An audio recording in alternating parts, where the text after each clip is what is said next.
안녕하세요, 캐부자입니다. 오늘 날씨가 너무너무 좋습니다. 시청하시기 전에 구독하기, 좋아요 부탁드립니다. 네, 오늘 나온 따끈따끈한 기사입니다. 여기 보시면 홈 오너십, 자가 소유 비율이 떨어지고 있다 라는 기사가 떴어요. 특히 영 어덜트는 보니까 25살에서 35살을 얘기를 합니다. 생각해보면 이게 너무 당연한 얘기이기도 한데 이게 관련된 얘기를 한번 보도록 하겠습니다. 이런 걸 봤을 때 집을 소유한다는 게 점점 어려워지고 있고, 그리고 집이라는 게 우리가 단순히 거주하기 위한 게 아니라 어떤 재화로서 되게 가치 있는 어떤 물건으로서 점점 더 희소해지고 있고, 사실 희소하지는 않거든요. 공급이 계속 되고 있으니까. 근데 이게 시간이 갈수록 이게 왜 희소해지는지, 점점 귀해지는지도 다루고 있으니까 한번 보도록 하겠습니다. 캐나다 통계청에서 발표한 자료에 의하면 지금 자가 소유율이 점점 떨어지고 있는데요. 특히 영 어덜트 중에 2011년과 2021년을 비교해 봤습니다. 나이는 25세에서 29세 나이입니다. 보시면 44.1%, 사실 되게 젊은 나이에 이 나이에 집을 소유하는 게, 저를 생각해 보면 이게 되게 좀 너무 이른 나이가, 굉장히 이른 나이가 아닌가라는 생각이 드는데, 어쨌든 무려 44.1%에서 지금은 36.5%로 줄어들었다고 합니다. 30세에서 34세를 비교하자면 그전에는 무려 2011년에는 무려 59.2%, 거의 60%가 집을 소유하고 있었대요. 사실 이거 보면서 좀 놀랍긴 했어요. 저는 저 때 집을 살 생각을 사실 못하고 살았었는데, 그런 경제관념이 좀 부족했어가지고 여기는 오히려 집을 많이 소유하고 있는 것 같아요. 근데 이게 52.3%로 떨어졌다고 합니다. 우리가 일견 생각해 볼 때 이런 영 어덜트 같은 경우에는 지금 시간이 점점 지날수록 집값이 당연히 올랐고요. 그죠? 그러다 보니까 집을 소유하기보다는 상대적으로 집을 소유하고 싶겠지만 상대적으로 렌트를 할 수밖에 없는 현실적인 이유도 있을 것 같습니다. 요게 관련해서 마이크 모파트라는 교수는, 웨스턴 유니버시티 교수는 사람들이 나이를 먹을수록 집을 더 소유해간다 하고 있고, 그리고 이게 이유 때문에 나이 먹은 사람들, 쉽게 얘기하면 더 많은 집을 사고 있고 더 많은 집을 소유한다, 뭐 이런 얘기입니다. 어쩔 수 없이 현실적인 이유로 여러 주변 상황상 지금 집을 사기보다는 집을 렌트하는 비율이 높아지고 있다는 거죠.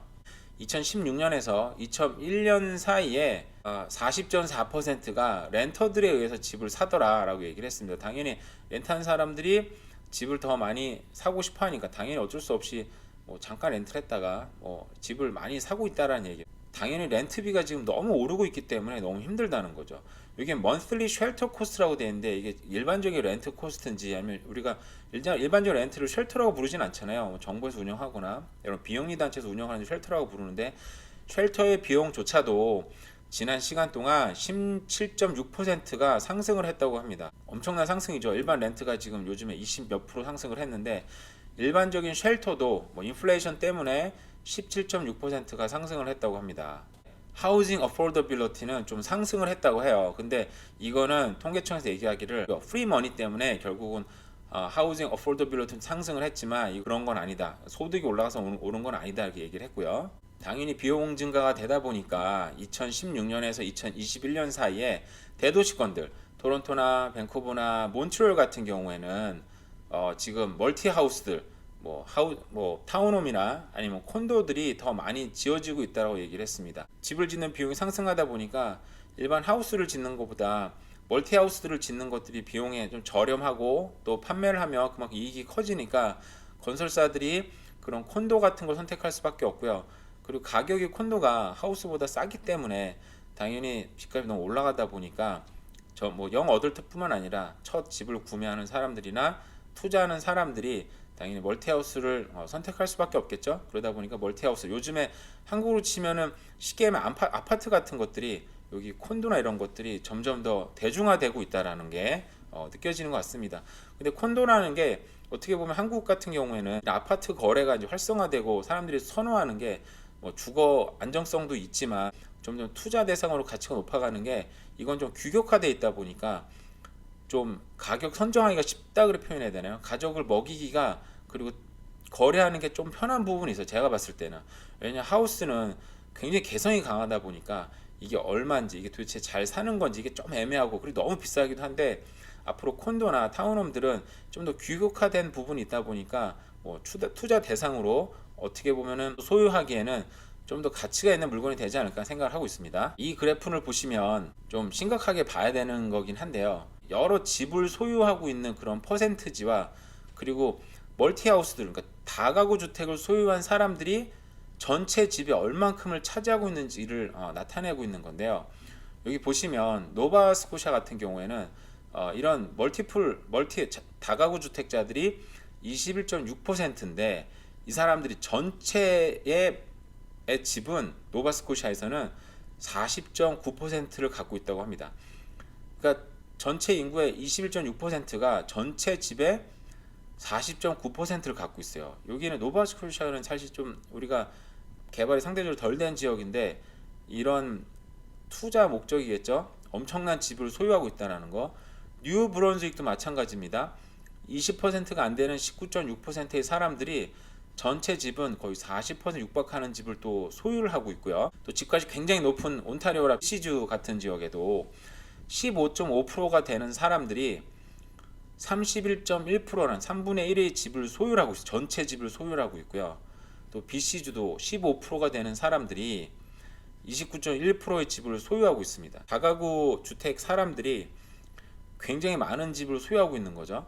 그리고 사실 이 집값이 굉장히 비싸다 보니까 사실 집값으로만 따지면 노바스코샤나 뉴 브론즈윅에 더 뭐 훨씬 더 맞먹거나 올라가지 않을까 생각을 하면 자료에 나오지는 않았지만 아마 온타리오주 그 BC주가 30%긴 하지만 실제로는 뭐 40% 넘지 않을까 생각은 하고 있어요. 랜드로드 네이션에서 발표한 건데요. 6분의 1의 캐네디언들이 그러니까 다가구 주택을 소유하고 있거나 집을 갖고 있거나 또 다른 뭐 상업용 부동산을 갖고 있다든지 결국은 아까 제가 보여드린 자료랑 비슷하게 다가구 주택 소유하는 것들이 점점 트렌드가 되고 있고 그리고 이 속도가 점점 빨라진다고 합니다. 이거는 뭐 한 예로 들면 뭐 밑에 사진 있어요. 이 투자자는 지금 17개의 집을 소유하고 있고 사실 유닛이어서 집은 아니지만 17개의 집을 소유하고 있고 그리고 뭐 다른 사람들하고 이렇게 하는 사람들이 토론토에서는 정말 점점 커지고 있다라는 기사인데 이게 사실은 저도 이런 거에 관심이 있어서 쭉 보다 보면 BC주 같은 경우에도 저런 다가구 주택자들이 점점 늘어나고 있고 이런 주택이 나오면 정말 생각보다 빨리 팔립니다. 지금 저도 사실 놀란 부분이 있는데 자기가 돈을 내서 또 투자한다는 거를 정부에서 막는 건 쉽지는 않아요. 한국처럼 물론 여러 가지 규제가 있을 수 있겠습니다만 부작용은 따를 수 있겠죠. 그리고 제가 저번에 다뤘던 기사에처럼 지금 서민적인 어떤 중산층에 있는 사람들이 아니면 자산을 좀 더 늘어가지 않으면은 결국은 정말 저소득층으로 점점 다가설 수밖에 없고 이 부동산이라는 게 단순히 거주하기 위한 것뿐만 아니라 정말 귀한 재화로서 그리고 굉장히 소중 자산으로서 좀 인식이 바뀌고 있기 때문에 많은 분들이 이런 거에 대한 좀 경각심을 갖고 좀 더 빠른 시기에 집을 가질 수 있고 그리고 우리 자녀들도 우리 아이들도 이런 쪽으로 정말 교육이 돼서 자산을 빨리 소유하고 갈 수 있도록 아니면 사실 이렇게 경쟁이다 보니까 이게 나중에 해도 되겠지만 결국은 경쟁에서 좀 뒤처지는 부분이 또 보이는 것 같아요. 도움이 되셨으면 좋겠습니다. 네, 그럼 이상입니다. 감사합니다.